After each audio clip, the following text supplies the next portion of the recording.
We begin with the wild weather that's buffeting southeastern Australia. Reporter Laura Spurway joins us live from Melbourne. And Laura, before we talk about the destruction where you are, the winds have had a tragic impact in Tasmania.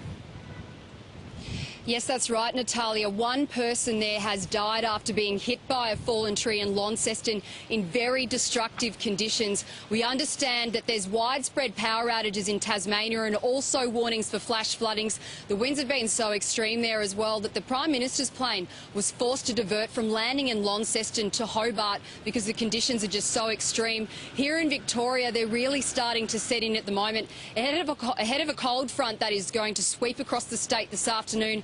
I'm at the Coles car park in Bayswater, where there's just been an extensive operation just completed right now after a massive tree fell into about 10 cars in the car park.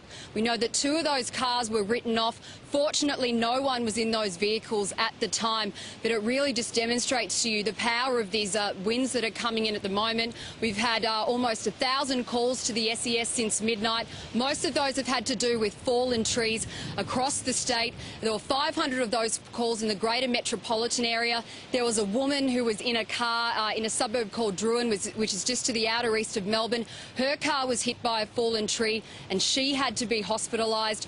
But the bad news is that we're told that these winds here will intensify this afternoon as this cold front comes in. We're expecting gusts of up to 140 kilometres per hour in some areas. Earlier today there were gusts of 132 kilometres per hour recorded at Mount Hotham. So temperatures will drop here severely tonight. The SES is warning people to stay indoors, if possible, to stay away from trees on their streets or anything that could be a potential obstacle in these winds. It's sure to be a very, very busy evening ahead for those emergency services, Natalia. All right, Laura, and we will cross back to you a little later in the bulletin.